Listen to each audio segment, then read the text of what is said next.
Yes, mbaniza ku Fad TV essaawa eno muli mutya bambi mbaniza essaawa eno mujjebe gye musizako engala akadde kano ngina kusaba subscribing mbatumiddeko na gye musinza okubanga mu followinga Fad TV waliwo ebizuuse nti Kakooza Lawrence Teyaffa Mazzi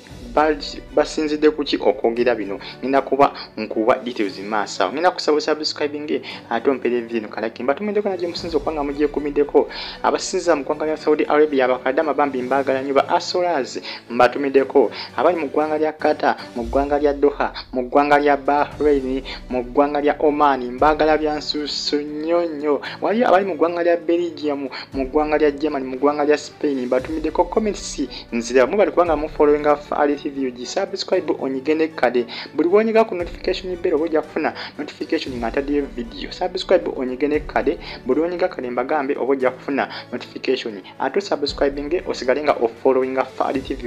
buli kade mbani updates ezina value ensonga za Kakooza Lawrence bandange zo gamazima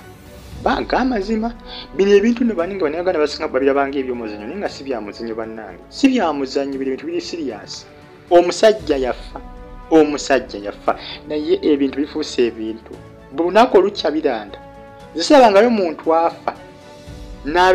n'atwendinga ku media okumala ebbanga ate nga ne poliisi naye eraga ebitaddemu amaanyi poliisi eraga erirwedde okubanga ezira omuntu omutuufu eyatta Kakooza Lawrence bw'aba Teyaffa Mazzi beetaga bamanye ani eyamutta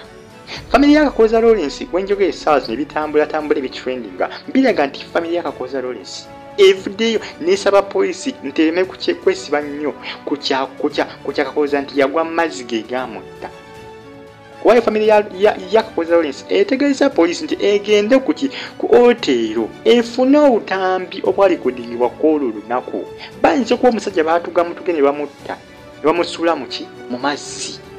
ate n'ekirala kiraga nti omukazi teyaliiwo kw'olwo ebiseera teyaliiwo ate nga bali bagenze bonna ogenda ku anemuunu kuba ye omusajja yaliwo n'abaana omukazi yali alazeewa ndowooza muwulira ensonga zino zongera kulanda buli lunaku olukya omusajja ono wali ebitandisa okutambula family ya Kakooza egambye poliisi temwesiba nnyo ku kya muntu nti yagwa mu mazzi ge gamutta omuntu ayinza okuba bamutuga ne bamusuula mu mazzi babuzeebuze obujulizi kati kiyinza okumala bino byonna CCTV kamera weziba weziri beetaaga obutambi obwo naye obutambi bukyalimu tebabusiimuulamu maneja oyo yeetaaga akunyizibwe maneja w'ekifo kubanga kiraga nti ku kifo ekyo waliwo CCTV cameras ate ku CCTV cameras mulimu as controllinga kati beetaaga bafuna oyo abeera ku kamera oyo abeera ku laptop okontrolinga zi kamera ezo ezeetolodde ekifo ekyo kyonna kubanga kitegerekeka nti kamera waliwo kamera ezifeesinze kumpi n'omusajja oyo we yagwira mazzi we ziri kamera era nga poliisi enakusinziira ku ezo cameras erabe kamera zakwata biki kw'olwo olunaku bino ebintu bannange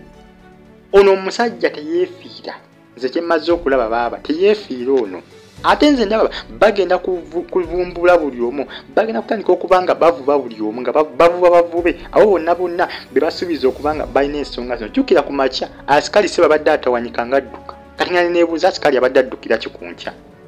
abadde addukira ki poliisi erabuse mangu n'emusanga ku kisaawe Entebbe bino banagana bisinga babirabanga ebyolubalato nesi bya lubalato bintu biri serious omusajja abadde atawanyika nga adduka asikali ne poliisi tebudde okumukwata kati poliisi erina abantu bali basatu ku CPS mu Kampala balina essaawa zino okuva ggulo yebafunye ggulo poliisi kasikali gwefunye leero ne manager bali bana manager Kirina n'omukyala wa Wakana Bwami Justine erina abantu bali bana kati essaawa zino nga ngasseko n'asikali bamugasseeko nkya ya leero ku makya badde agezako kutawanyika musibira binakkira banne ebino ebyabano gamazima ono omusajja teyeefiira ono omusajja bwe baba bamutta abamutta bonna nze nti bagenda kubavuba buvubi poliisi eragiri serious ku mulundi guno kubanga neewuunya engeri gyekozesezaamu sipiidi okusanga asikali ku kisaawe Entebbe ng'agenda okulinnya ennyonyi okugenda mu ggwanga lya Kenya si ggwanga lya Rwanda mu ggwanga lya Kenya kubanga muna Kenya asikali oyo naye nga poliisi emuguddeko ku kisaawe Entebbe. Jukira video nagikoze ku makya nenkibategeezaako kasikaali oyo yabadde agezaako kugamba kweryawa adduka abuzeebuze kati lwaki asikaali yabadde kugamba bintu bitabula omuntu nga talina musango kye kiba kikuddusa imagine lwaki abadde adduka sebawo kimwetagisa ku disappearinga kubulawo kudduka omuntu nga talina musango lwaki oba oteekawo embeera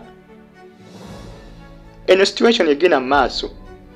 ada askari situation gyataddewo essaawa eno eraga waliwo ekigenda mu maaso omusajja ono battamudde yagwa mu mazzi askari oyo yeetaaga akunyizibwe askari alabika alina abamuli emabega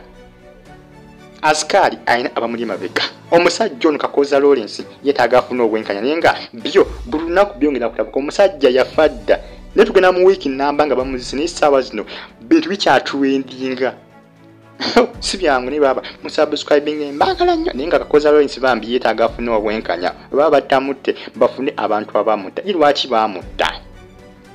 musubscribing mbagala nnyo abasinziza mu ggwanga lya Saudi Arabia Kataba weni Doha mubere bulungi mweraba